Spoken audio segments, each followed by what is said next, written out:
Amém. Louvado seja o Amém. nome do Senhor por mais essa quarta estratégia com o nosso pastorzão Tony. Já dando um recado aqui para você. Pastor Cobre, também a nossa pastora Rose, que está cuidando daquele templo enorme, né, gente? É um templo bom, né, não? É um templo bonzão. Glória a Deus por isso. Mas a pastora Rose falou aí, Mônica, quando for meu dia de quarta estratégia, a gente pode botar uma sexta estratégia. O que você acha? Eu falei, eu acho maravilhoso. Tá tudo certo, sexta ela está em casa, então a gente também faz esse estudo com ela. Meu pastor, nem tenho palavras para te agradecer, tu sabe disso, mas o Senhor é que compensa tudo. Então, vem para cá, transborda conosco nessa quarta estratégia que o Senhor separou. Já estou aqui com meu papel e caneta na mão, porque eu quero te ouvir, quero aprender mais do Senhor. Vem para cá, meu pastor Tony Medeiros. Amém. Bom dia, graça e paz. Amém. Lila, para ficar perto da Mônica, você tem que ter aquele comprimidinho de pressão, pra baixar a pressão.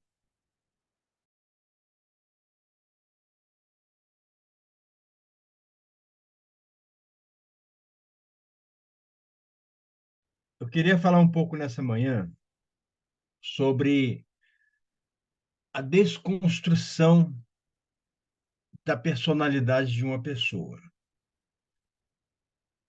E, em cima disso, falar um pouco sobre a fraqueza humana e a fraqueza espiritual. Pode haver fraqueza humana? Pode. Pode e existe a fraqueza humana. Pode ter a fraqueza espiritual? Sim, pode ter. E para isso a gente vai comentar num texto de Lucas, capítulo 8, a partir do versículo 26, eu vou ler aqui. É a história do Gadareno, né? A gente já falou desse rapaz várias vezes, né? Esse rapaz está ficando famoso aqui no Transbordo. Aí diz assim o texto: E navegando para a terra dos Gadarenos, que estava defronte da Galiléia, e quando desceu para a terra, saiu-lhes ao encontro vindo da cidade. Eu gostaria que você guardasse muito essas duas palavras aqui. Vindo da cidade. Esse moço, ele estava na cidade, né? E aí o texto continua dizendo o seguinte: um homem que há muito tempo estava possesso de demônio e não andava vestido, nem habitava em qualquer casa, mas em sepulcro. Quando viu Jesus, prostou-se diante dele, exclamando, dizendo com grande voz: Que tenho eu contigo, Jesus, filho do Deus Altíssimo? Peço que não me atormentes mais. O texto, a história é um pouco mais longa, mas vamos ficar aqui. É, quando eu leio esse texto, pastora Mônica, no livro de Lucas, eu conheço um pouco melhor a história do Gadareno, desse rapaz. Porque porque Lucas ele tinha uma sensibilidade diferente dos outros discípulos. Ele era médico. Todo médico ele é um pesquisador, ele é um investigador.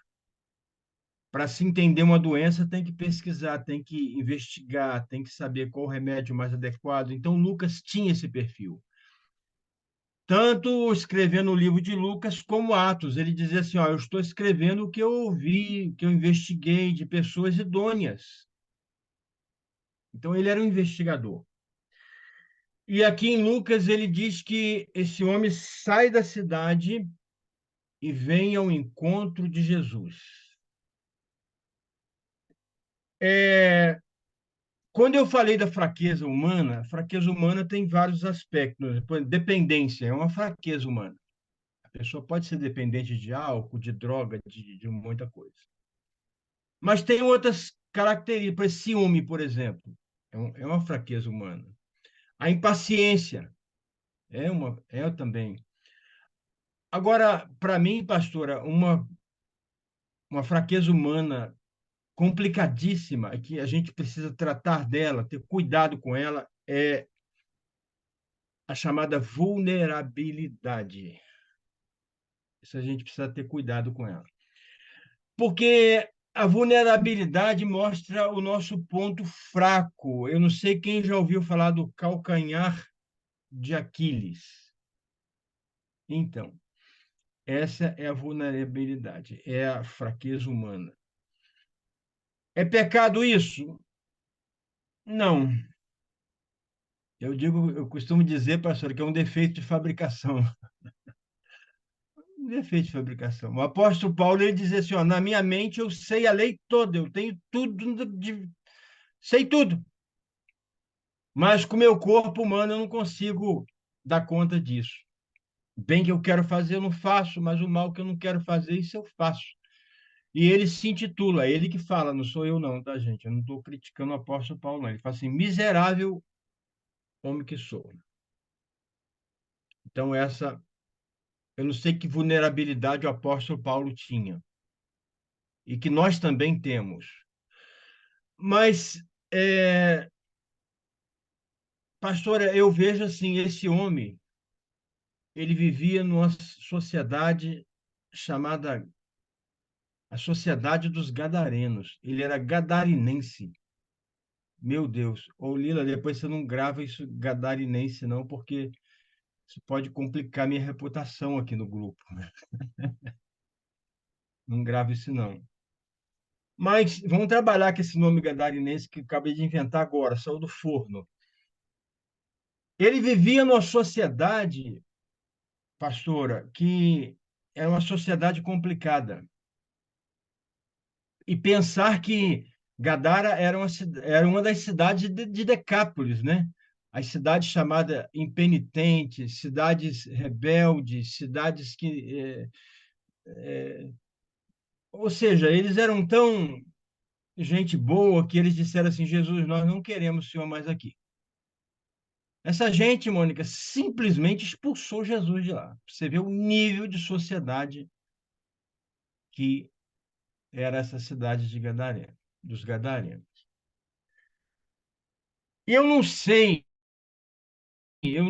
se essa influência dessa sociedade dos jovens Gadareno.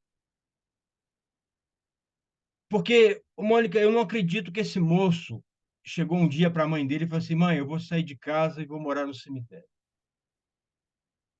Talvez eu vou inventar. Eu gosto de inventar essas conversas assim que não tem na Bíblia, né? Talvez a mãe falou assim: vou arrumar sua mala, filho. Não, mãe, eu vou viver pelado agora. Não precisa de calça, não precisa de camisa, não precisa de nada. Posso fazer um lanchinho? Não, mãe, eu como o que tiver no cemitério. Isso não começou do dia para a noite, dona Laura. Isso não foi, esse menino não tomou essa decisão assim, ó, eu vou morar lá, vou largar a família, mãe, pai, filho, cachorro e vou para o cemitério. Isso foi um processo de desconstrução. Eu fico pensando, Lila, que até onde o poder de uma sociedade pode influenciar na desconstrução minha, sua e nossa aqui do transbordo, ou de quem vai nos ouvir. Aquela máxima que eu falei aqui um dia, ô Lila, você é o resultado das 5 pessoas com quem você anda. Isso é forte demais. É muito forte. Uma vez eu trabalhei num estaleiro que tinha muito. Eu trabalhava na área de projeto com muitos engenheiros, né? A Maí está aí, olha. Maí, posso fazer uma pergunta, você não vai ficar chateada, não? Pode fazer? Quando é que você vai começar a ficar feia?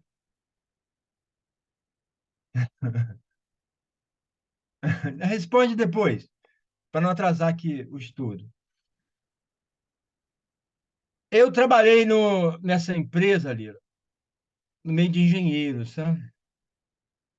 E eles falavam muito bem, português corretíssimo, alguns falavam inglês, e eu comecei até a arranhar algumas palavras em inglês. Já começava, né? Eles chegavam lá na sala, eu, come in, please. Né? Já comecei a falar inglês com aquela gente. O poder da influência. Eu comecei a mudar alguns hábitos trabalhando com aquela gente. Mas aí eu saí do projeto e fui para a área, para começar a executar trabalho, e lá nessa empresa tinha gente do norte, do nordeste, da Bahia, do sul, daqui do Rio de Janeiro, gente de todo lugar. E com um ano lá, dona Laura, eu já comecei, às vezes, a arranhar alguns problemas. Eu falei, gente, o que está acontecendo comigo? Nós, nós vamos aqui, nós olha ali para ver. Eu comecei, gente, é o poder da influência. E voltando para o texto, esse menino, a Bíblia diz que Lucas ele dá com muito detalhe. Ele sai da cidade, encontra Jesus, mas Lucas relata que ele morava no cemitério, então socialmente ele transitava nessa cidade chamada de Gadara. Ele transitava entre o cemitério e a sociedade de Gadara. Ele era fruto daquela sociedade. Pastora Mônica, uma sociedade que se importava mais com porcos do que com gente. Aonde é que nós estamos nos... Nós não, perdão. Aonde é que esse moço se meteu? Aonde é que esse moço se meteu? Ah, mas isso é com gadareno. Sim, foi com gadareno, pastora Mônica, mas pode ser com qualquer um de nós. Pode ser com qualquer um de nós. É, o processo de desconstrução, pastora, numa sociedade igual essa, normalmente ele começa com um processo de isolamento. Começa a isolar quem você é. Eu lembro, Lila, que no meu tempo de colégio, que eu estudava, quem tirava 10 chamava CDF, né? Deve ser palavrão. Aí, se for palavrão, você corta aí depois, tá, Lila? Você vai redigir aí a coisa, você corta. Mas engraçado que o CDF, ele era talvez o mais ridicularizado. Aí, mofadinho, tira 10, criado com vó, não sei o quê, não é? E aqueles caras que fumava, que fumava e que gostava de, de beber coisas líquidas, esses eram pessoas assim, né? O cara, eles eram um cara. Então, olha o processo de desconstrução que essa sociedade nos implica. Não é verdade? Se você fala muito de Deus, se você é muito certo, se você não tem alguns costumes, se você não comete alguns erros, ele diz assim: Salira também é meia Santa Rona, né? É metida agora a ser de Jesus, está na igreja da pastora Mônica, né? E vai ser assim, é um processo de te isolar. E quando entra nisso, pastor, aí já começa um outro processo de autoflagelo. Você começa a se autoflagelar. De repente é isso mesmo. Eu estou aí com essa pastora Mônica, mas de repente não é ela, não.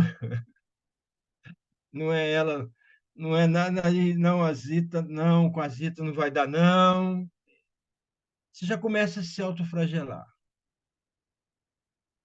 Não é? E eu conheço pessoas que se autoflagelam, que passam por problemas psicológicos, de deixar de comer, de deixar de se relacionar. Tudo isso entra por um caminho, pela porta chamada vulnerabilidade. E isso aconteceu com esse moço, sim. Esse processo, Lila, de sair da casa e morar no cemitério, isso não foi um processo do dia para a noite, não foi, não foi. Agora, interessante que quando essas pessoas dessa sociedade via esse homem andando nu lá em Gadara, via esse homem endemoniado em Gadara, também eu não sei também, sabe? Eu não sei, pastora, se lá em Gadara ele andava endemoniado. Eu tenho assim as minhas dúvidas, sabe? Talvez não, talvez Gadara ele tinha um papel social, mas no cemitério ele andava endemoniado. Eu acho que em Gadara ele se desdemonizava e gente, se endemonizava lá no cemitério, eu acho. Porque corta isso aí também, Lila, por favor. Porque eu tinha um amigo, Mônica, ele é amigo, eu tentava ajudá-lo, sabe? Na rua, no trabalho, ele era uma pessoa ótima, ótima. Ele tirava a roupa do corpo e dava para as pessoas. Ótimo. No trabalho, no bairro, não tinha quem falasse mal desse camarada. Ele era um camarada bom, pensa num camarada bom, mas quando ele entrava em casa, ele batia na mulher, ele batia nos filhos, ele era um demônio dentro de casa. Então, não sei se esse amigo meu ele se desdemonizava no trabalho para viver um papel social e se auto-endemoniava em casa. Mas essa desconstrução espiritual, Mônica, também pode começar aos poucos. Se a gente é o resultado das 5 pessoas que a gente anda, se a gente andar com cinco, desculpe a palavra aqui mais uma vez, tá? Então, se a gente andar com 5 idiotas, a gente vai ser o sexto.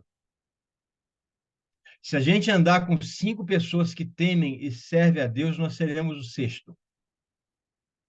Se a gente andar com 5 pessoas que são comprometidas com Deus, nós seremos a sexta pessoa. Mônica, tem coisa aberta para falar aqui, Mônica. Quanto tempo tem aí? Vê para mim. Temos 15 minutos. Jesus. Vai dar. Esqueci de coisa. Vai dar, né? Então, para fechar aqui, parece que Jesus entrou em Gadara só para libertar esse homem. Porque, Mônica, ele bota o pé na praia, o moço sai da cidade, ele liberta o moço, a graça encontra o morto, as pessoas da cidade vêm, tem conflito, expulsa Jesus. No mesmo barco que Jesus chegou em Gadara, ele volta. Esse Jesus que eu estou te falando hoje, ele pode entrar na sua vida hoje só para libertar você. E voltar para fazer o que ele tem que fazer. Eu vejo, Mônica, que a graça ela não opera sozinha. A graça de Deus chegou até aquela praia, até aquela cidade na vida daquele jovem. Só que a graça ela liberta, mas ela não liberta sozinha. Ela precisa ter uma parceria comigo, com você e com quem está nos ouvindo nessa manhã. O jovem teve que ter uma parceria com Jesus. Ele recebeu a graça, foi liberto, Mônica, mas vestir a calça foi uma parceria com o moço. Jesus não estava ali, Mônica, para vestir a calça jeans dele, para vestir a camisa dele, para vestir o tênis dele. Esse moço ele voltou para casa. Jesus não estava ali, não influenciou, não convenceu para ele voltar para a casa dele. Não fez isso, pastora. Não fez isso. A graça tem que ter uma parceria. Quando eu era pequeno, eu tinha, meu pai ele pescava e Às vezes, meu pai fazia uma brincadeira com a gente, botava a gente num barco com um remo só, era um remo que era preso na canoa, e ele mandava a gente remar. E falou, não, rema mais, rema mais. E às vezes ele vendava os nossos olhos. O que que acontecia quando a gente remava o barco sozinho, Lila? O barco dava volta. Porque se você não tem outro remo, o barco fica dando volta. Se você encontrar a graça de Deus nessa manhã e continuar no seu barco remando com o seu remo, um remo só, você pode dar voltas na sua vida. Você tem que chamar o Espírito Santo para ser a segunda pessoa do barco, para remar junto com você. Quando o Espírito Santo está com você no barco, no teu barco, com um remo seu na mão dele, a sua vida não dá volta mais. Aquele jovem aceitou uma parceria com Jesus naquela manhã, Mônica. E ele saiu de endemoniado para uma pessoa lúcida. Quando as pessoas chegaram, encontraram ele em sã consciência, conversando normalmente. Encontraram um homem que outrora era um fedido. Fedido não foi bem também, né, Lila? Fedido não, né? Fedido não dá. Mas limpo, cheiroso, penteado, vestido. Para você que vai me ouvir nesse dia, a Bíblia diz, lá em João 14, que se nós somos guiados pelo Espírito Santo, ele é o nosso ajudador. Ele é aquele que nos ensina. E a Bíblia diz que quando nós somos guiados pelo Espírito Santo, nós somos filhos de Deus. Se nós não somos guiados pelo Espírito Santo, mas se nós somos guiados por um outro tipo de espírito, o texto não diz que nós somos filho de Deus. Ele diz: todos, pois, quando sois guiados pelo Espírito Santo, somos filhos de Deus. Jesus pode fazer de você nessa manhã um filho de Deus. Você pode ser guiado durante a semana toda, o mês todo, o ano todo, guiado pelo Espírito Santo. Ele é o teu ajudador, ele é o teu socorro bem presente, ele pode ser. Querido, deixa eu falar uma coisa para você. Jesus pode fazer coisas com você na sua vida que as pessoas vão duvidar. Deixa eu só contar uma história para você que vai me ouvir em outro momento. No julgamento de Jesus, na festa da Páscoa, havia uma tradição que alguém tinha que ser solto. Soltar um ladrão, Barrabás.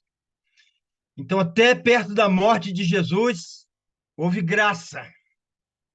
Um homem foi solto por conta de Jesus, mãe. Depois do julgamento, dois ladrões, um do lado, outro do outro na cruz. Ô, Lila, eu não vou falar aqui porque não tem teólogo aqui, né? Mas até na morte de Jesus, o céu foi inaugurado por um ladrão.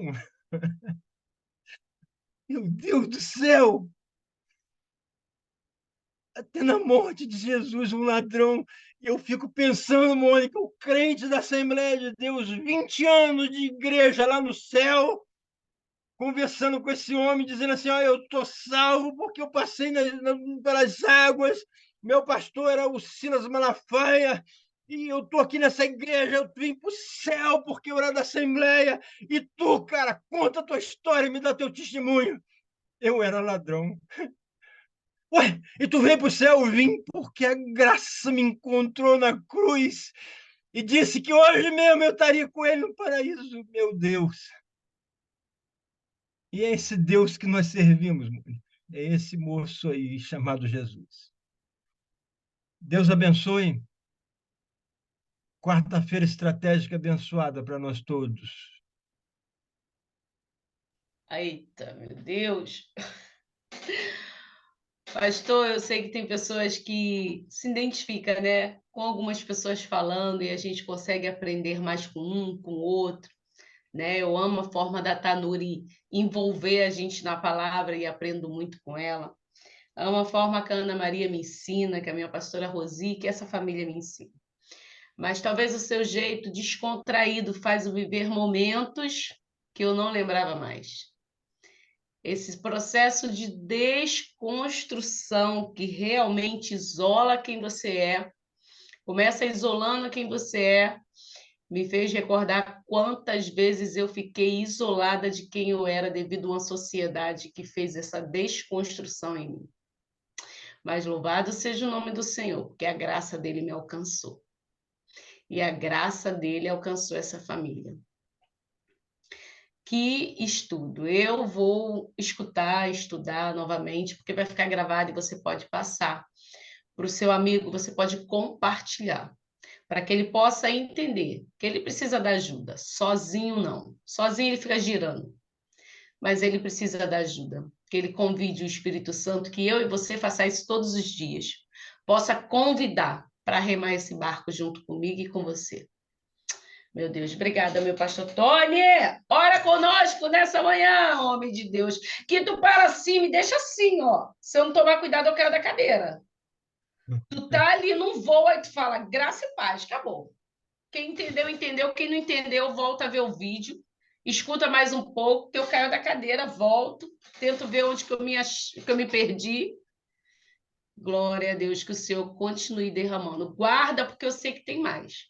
Guarda, porque quarta tu tá aqui de novo. Tu sabe, né? Não tem mais como fugir. Então, quarta tu tá aqui. Então, tu guarda aí para tu vir trazer mais do Senhor para gente. Ora conosco, meu pastor, e já, desde já te agradeço, viu, por estar aqui. Senhor, nessa manhã nos rendemos em gratidão a Ti, Senhor, porque o Senhor é bom, tua vontade, a tua bondade dura para sempre. Obrigado, Senhor, por essa sala. Obrigado, Senhor, porque o Senhor nos permite sermos missionários nesse lugar, Senhor. Permite que a nossa voz, a nossa comunhão, a nossa fé possa chegar a mais pessoas e a graça também chegar junto, Senhor. Por isso nós te agradecemos. Quero orar, Senhor, por cada pessoa que estão aqui nesse grupo, orar por aqueles que estão enfermos, aqueles que precisam de um milagre, aqueles que precisam, Senhor, de uma palavra sua, Senhor. Quero orar, sim, agradecendo certo da vitória, em nome de Jesus. Amém. Graças a Deus. Amém. Amados, um beijo no coração de vocês. Amanhã é quinta de oração. Não desanima, não. Vamos estar aqui juntos, nos separando, nos consagrando. Sexta-feira é ceia aqui no Transbordo. Obrigada, meu pastor. Obrigada, Lila, aí, pelo apoio. Daqui a pouco está subindo essa aula junto com o Transbordo de ontem e você pode compartilhar também. Até amanhã, família. Amo vocês. Beijo no coração.